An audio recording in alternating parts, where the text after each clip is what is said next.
you just monitor the meters for the first couple? Mm-hmm. Okay, anytime. Okay. Would you tell me your full name, your birth date, and where you were born? Like Angeline Brocker, and I was born August 16, 1917, in the town of Oneida. Whereabouts? I would like be between Freedom and Oneida on Rage Road. It wasn't Rage Road then, but that's what they call it now. Do you know what's there now? What's there now? Yeah. The house where I was born in is still there, and my dad was born in that house.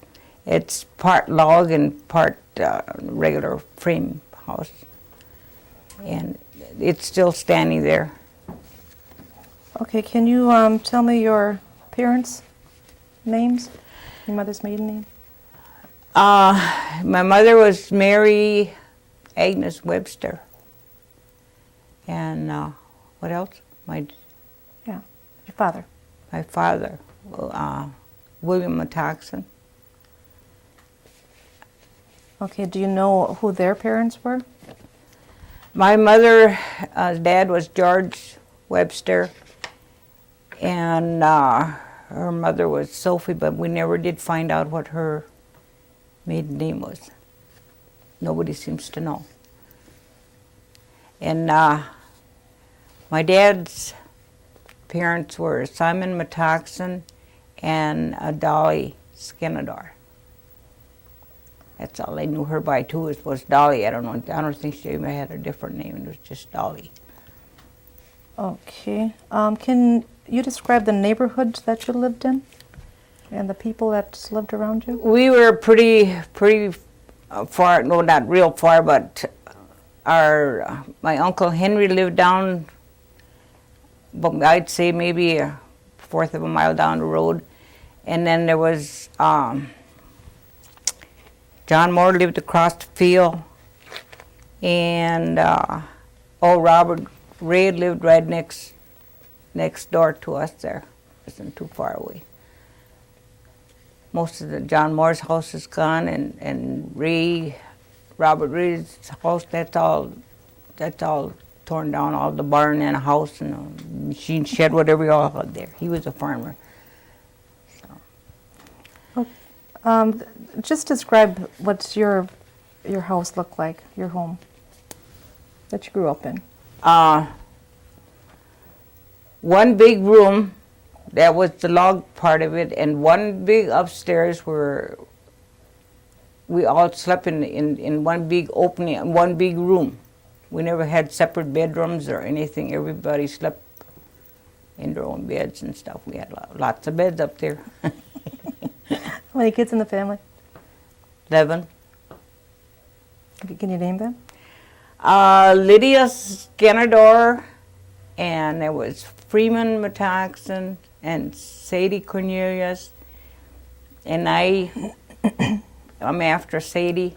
Then there would be Nellie Atchison, and Catherine Jordan, and Lloyd Metaxen, and Elmer Metaxen, and Grace Griffey, and Clara Denny, and William Jr. That's it. I hope I got them all. And they all lived in that log house? They all lived in that dog house. Okay. Did you ever have any running water or electricity, or what did you do for heat and lights?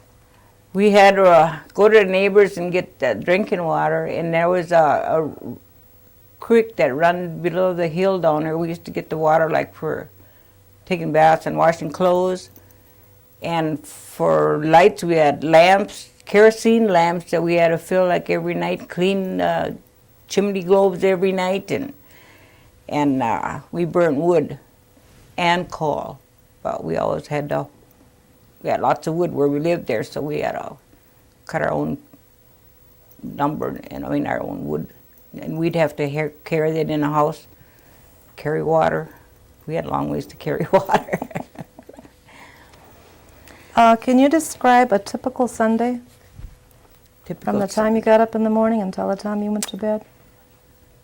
I would think we'd get up about 7 o'clock, and when, as far as I can remember back when we used to go to church, we'd go with the horse and buggy or horse and sleigh.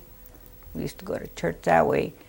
And then we'd have dinner at noon and the afternoon or whatever, just lay around on Sundays. What was the Sunday dinner? What would you do? Like chicken. We had like a little farm. We had cow, and we had maybe 2 horses and some chickens, and so we usually had chickens or corn soup. Who in your family spoke Oneida? Who? Yeah. My mom and dad, they both spoke Oneida. Did you learn it? No. Why not? We weren't allowed to speak the Oneida language when we were growing up. So we all had to speak. When we went to school there, I don't think none of the kids that went to school there ever spoke the Oneida language. And I went to school with a few Indians too, and their parents would talk. My parents would never talk Indian when the kids were around. When my dad went to boarding school, he said he didn't know what yes and no meant, and they'd punish him if he spoke in Indian. So he ran away a lot from school. He didn't want his kids to be punished for speaking the language, because he said they weren't allowed to. I don't know where the school. I was at this Norbert Hills. That was a government school, and he went to school there, and his teachers, I know, punished him for speaking Indian, Oneida. And I guess that's why he didn't want none of us to speak, because they'd never speak in front of us. We understood a little bit, but like we knew what bread and butter and salt and pepper and potatoes, and knew most of the animal names. That's about all we learned. We never learned to speak like I'd be talking to you or something. We never learned to speak that way. I can never say it Oneida. I could never converse with anybody because I can't remember all the words. I couldn't never do that. I never learned. What about your grandparents? Is that all they spoke? That's all they spoke too. Did they speak English? My grandma did. My dad's mother. She had to learn a little bit because we all had to speak, and she lived with us. Your grandmother did? Grandma Dolly, my dad's mother. Okay, where did your grandpa live? My dad's, Yeah. I don't know, I don't remember him. He died when he was he got killed in the service. He was in, what was the service years ago? Not World War I either, the one before that. Anyway, he got killed in service. My dad was pretty young, he hardly knew him either. Was that when your grandma came to live with you? Okay, what about your grandparents on your mother's side? Where did they live? As far as I can remember, when I talked to my older sister, she said they lived in Hollandtown, wherever that is. And then they moved out to on a reservation there, and then they lived, I can barely remember where they used to live, because when my mom was having babies, they'd take us over to my grandpa's house. And her mother died, I guess, when she was, I don't know how old she was. I remember her, she must have been in my dad's house, because I remember them taking her out of there and putting her on a wagon and taking her away, and I never saw her after that. I was like about 4 years old. I remember them taking her out of the house, but I haven't seen her. This Sophie was her name. So when your mother had babies, you had to leave the house? She had Yeah. the babies at home? Yeah, all of us, I think, were born at home. Who delivered the babies? There was a doctor that came from Kakana, I think he was. I should have looked on my birth certificate because he delivered me. But most of them, I guess, they just had a midwife. Like would be my aunt, Uncle Henry's wife. Jane was her name. They used to. Well, my mom delivered babies too. Okay, are there any special stories or recipes or crafts or heirlooms that were passed down to you?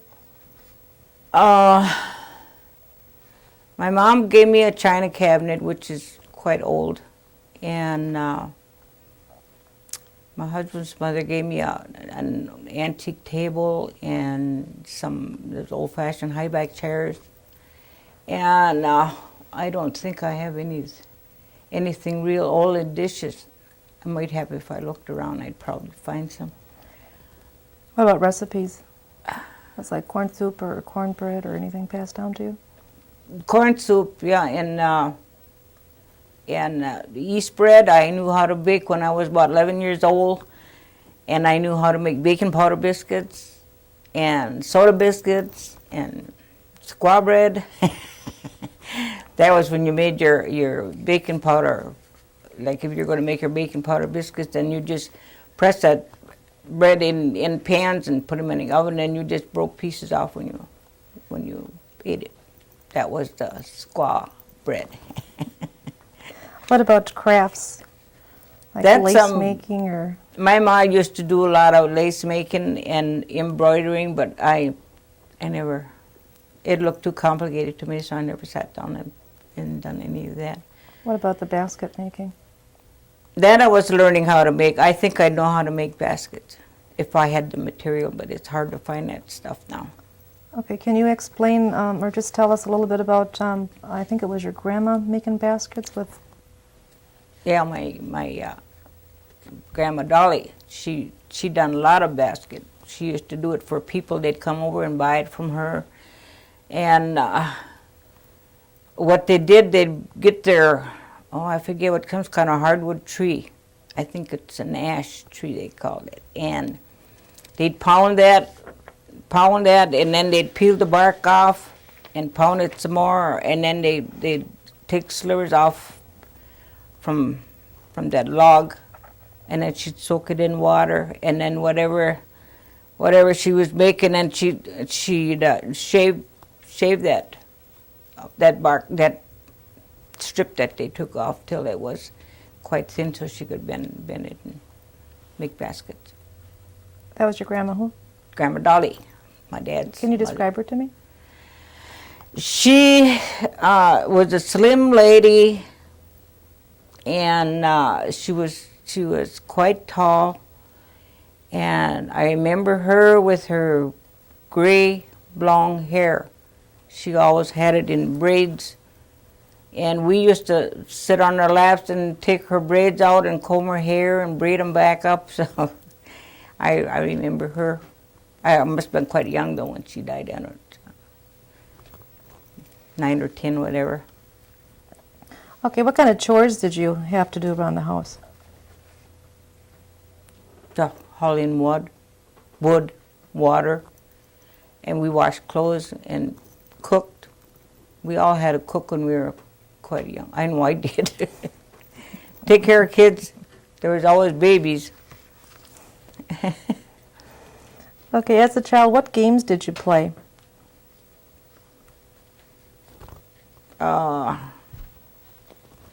Just like any other those kids, he'd ring around the rosy and hide and go seek. And there was one thing we had Andy over. There was a ball you threw over the house, and they caught it on that side, and they'd try to catch you before you got back on your right side. And baseball, we played a lot of baseball. That I can't remember a lot of ones. That was with all of the kids all around the the neighborhood? kids, neighbor kids. Okay, you said that your dad had a horse and buggy or a sleigh and buggy. Do you remember the first car that he got? I remember the first car, but I don't know what year it was. It was a Chevy that I know, and a brand new one. I don't know what he paid for it. But I don't know what year that was. We were 12, 13, whatever. The other kids were older. Maybe Liddy was gone already, I don't know. And that's all I remember, brand new car. What do you remember about the first ride you had in it? Oh, first The ride. feeling that you had. You hated to move, you're afraid you're going to fall out because the doors were you sit and the doors were, then they had these curtains on. I don't know what you'd call them. You had to put, it was an open car, then if it would got cold and rainy, then they'd put those side things on the car. That's got to be a long time ago. What did you do in the wintertime? For going anyplace? Yeah. Horse and Oh, you sleigh. didn't take the car? Oh, I don't know. I don't think so. Oh, the roads, I remember in the spring how the roads were so muddy that you go just a little ways and you'd fall in the mud that was way up to the axles in the cars. It was terrible in the spring, and so you couldn't go no place. Okay, what were some of the special occasions observed by the family? Your Christmas, or did you hoyan? Yeah, we went hoyaning. Okay. Christmas was Christmas trees, and we had regular candles that was in little holders you hooked on a tree and you lit them. They were regular wax candles. They lit those and lit them on a tree for a while. And we also had our presents and our candy and whatever, peanuts, and fruit.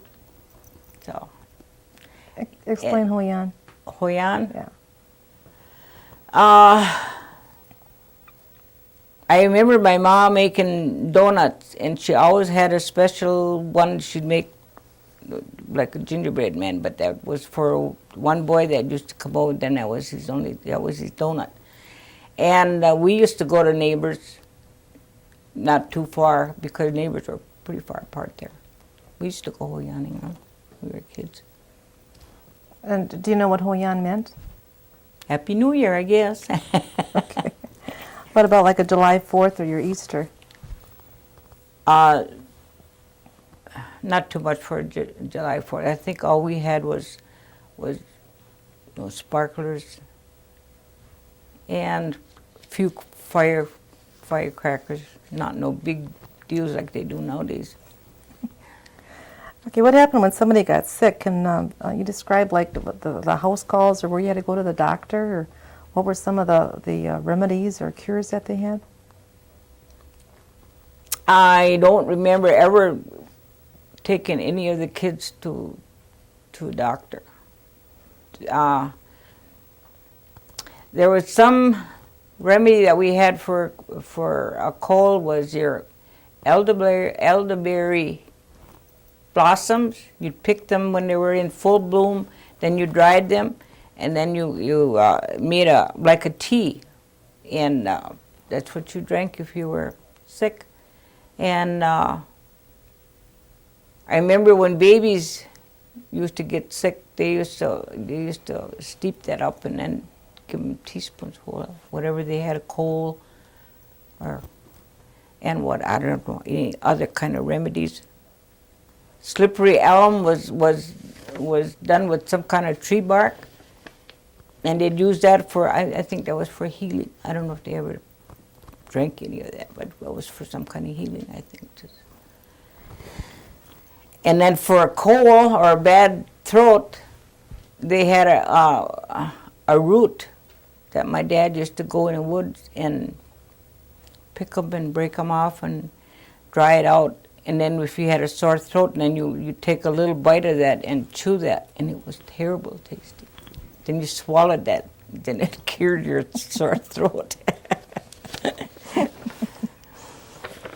Okay, let's go to your educational experiences. Where was the school that you went to? I went to one, I think what they'd call it a private school. It was Seventh-day Adventist school. That was the closest one to us, and it was like, maybe half a mile or so, and we walked to school.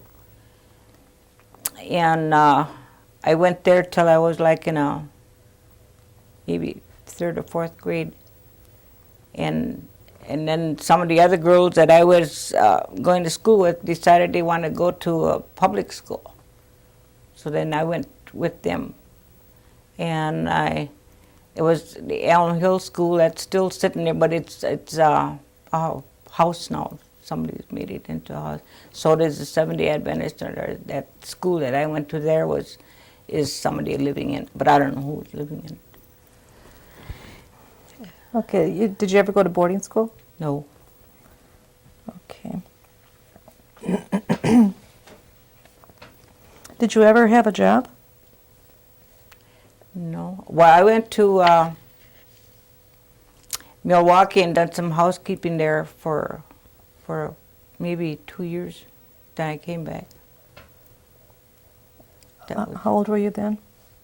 Oh, this is when I was like 18, 19. Then I went out there and I worked for a dentist out there. Okay, did you or your family ever leave Oneida? No. Okay. Talk about your religious upbringing. Where was the church located? What's there now? I was baptized in a Methodist church, which burnt down.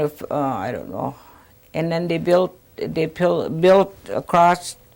This was on Freedom Road or Double E going, and they built on the opposite side of the road, where the church was now. I think the pastor's house is there, but they're in the new church now.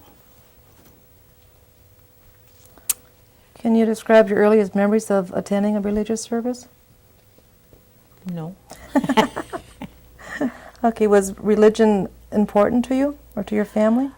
Well, you know, when I went to this Seventh-day Adventist church, we done a lot of Bible reading there because they were, I don't know, pretty much Christians, and we had regular books that we had to study out of and memorize.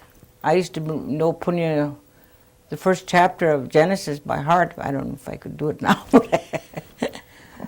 Yeah, so, well, we had, and the Methodists had Sunday schools and whatever. Were you ever told not to associate with other people in the community? No, not that I remember. Okay. Can you tell me any stories about the Oneida Singers? What do you know about them? I don't know too much about Oneida Singers. I just know who's all in there. My mom was a singer. I don't know how old she was then, but all her kids were probably all grown up then when she was singing. I just seen the picture of her, and I just found it today with all the singers that were in there. I can remember a few of them, but I don't think I know them all. Do you know what the Oneida Singers, what they do or what they did? No.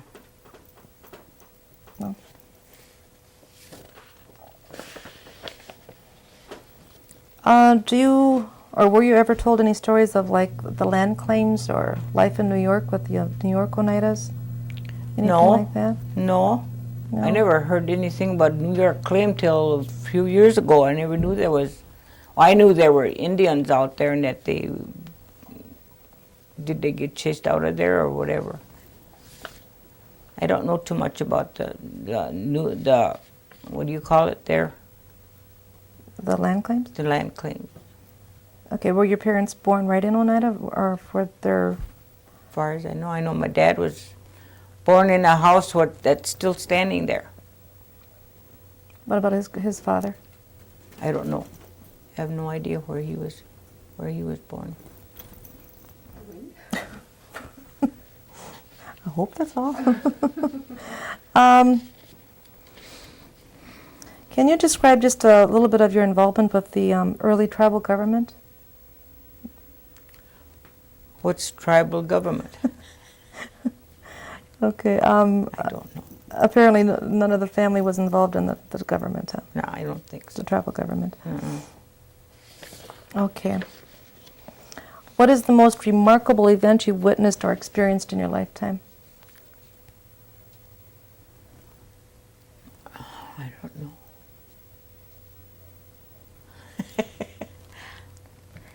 Family reunion we had down at Pamperin Park, and there was a lot of them that I didn't did a lot of my nephews and cousins I haven't seen for years. I didn't even know who they were, and that was taken a few years ago. I think my mom and dad were both there. That was quite a few years ago already. Oh. Apparently won't know them now again either. So, Was that the last time you had a family reunion? yeah. Did you used to have them often? No, that was the first and last that I can remember. Okay. What advice would you give to future generations? You mean like what? My grandkids? Yeah. Anybody? Anybody. I don't know what I'd tell them. Do what I did. And what would that be? I don't know. Well, I don't know. I have no idea what I'd tell somebody. Okay. What do you think the Oneida Nation will be like 50 years from now? They'll probably own the whole reservation by then. Probably, I don't know. And with all the buildings and stuff that's going on, there's going to be lots of new. Well, can you just tell me a little bit about how Oneida used to be compared to what it is now? I don't know too much. I never got out that much. Oneida is where I was brought up. There was white people there already then. You know, I had all white kids for for friends. You know, and they all left, and I don't know what else there would be. What about like downtown Oneida? Downtown All the Oneida? different changes you've seen there. Well, let's see. When I first came out to Oneida, Morgan's was still there. There was a big grocery store there, Schrader's, and there was a post office in Morgan's store, and then over by Schrader's store, the post office moved there, and then my husband's dad built a a house where Mary Claire and Bruce live now, and that was part of a post office there. And where Judy and Gary Seidel live, that was post office in there too for a while.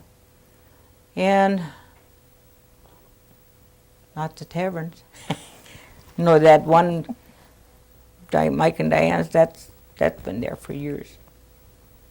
And my husband could tell you where the bar ended, where there was the dance hall and there were all that stuff, but it was further in the middle of the street. He said that they moved it back where it is now, like Mike and Diane's.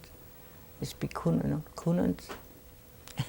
If you had to describe what life in Oneida was like in a few words or a sentence or two, for someone who hadn't been here, who doesn't know anyone that grew up here, what might you say so that they could kind of get a picture of what it was and what it is?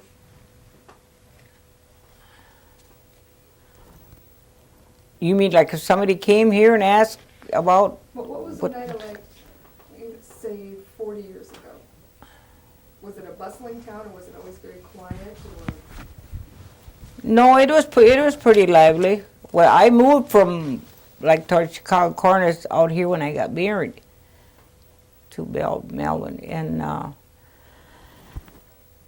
let's see, they used to have a depot up in Oneida, and What kind of depot? where a train would stop once in a while. But there was a house right by the railroad tracks, and that they tore down, and then the depot itself, I don't know, somebody took that, and I guess they made a house or some kind of thing out of that. And let's see, what else can I remember? Did you ever have any experience on the train? Did you ever have train rides? Oh, I mean, No. no. What about buses? Never had buses. Just lately, I mean, just a few years ago when I used to go to Green Bay, I'd go on a bus. I'd pick up my ticket by Morgan Store and then go to Green Bay and come back on a bus. Otherwise, they never had buses there. Okay, if you could change one thing about your life, what would it be and why? Stay young.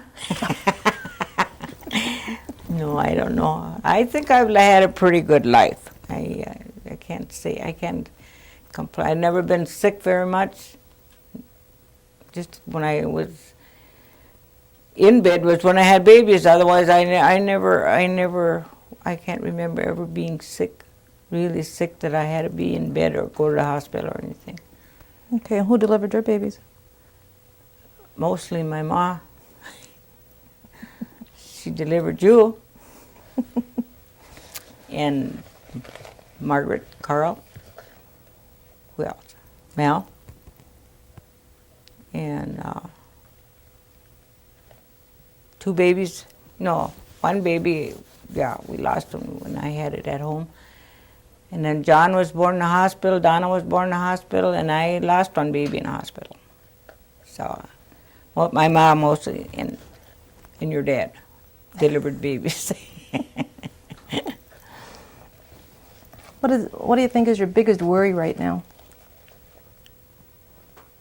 I don't know with all what's going on here.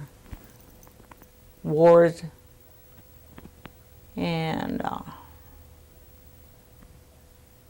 don't know. I hate to see my grandkids grow up when in all this war stuff going on all over. So. Okay, what clan are you from? Turtle, I guess. Okay, what does it mean to be a member of this clan? I don't know. I never knew I was a turtle till a few years ago. So. Okay, is there anything else you'd like to tell us about your life, what we may not have touched on? How many years I've been married? I made my 50th year, Okay. 50th wedding anniversary celebrated, and my husband got sick in the meantime, and we had our anniversary in September, and the following March he passed away. So, and brought up a bunch of kids. Now I got a lot of grandkids, great-grandkids. Well, tell me your kids' names. My kid's name? Margaret Schrader, Carl Brocker, or Broker, and then Donna Prelup, and Barb Van Boxtel, Mel Brocker, or Broker, and John, and then Joe Bailey, and Arlene Davis, and Jake Satterley. That's all my kids. And I don't know how many grandkids I got. A lot of them. 20-something. And, 17 great-grandkids? Something like that. There's a bunch. Because when they all get over there, I get wall-to-wall people in my little house. Well, how often are they there? All the holidays, most of them. Christmas, Easter, Thanksgiving, Mother's Day, birthdays. So they're pretty much over there all the holidays and stuff. Okay, anything else?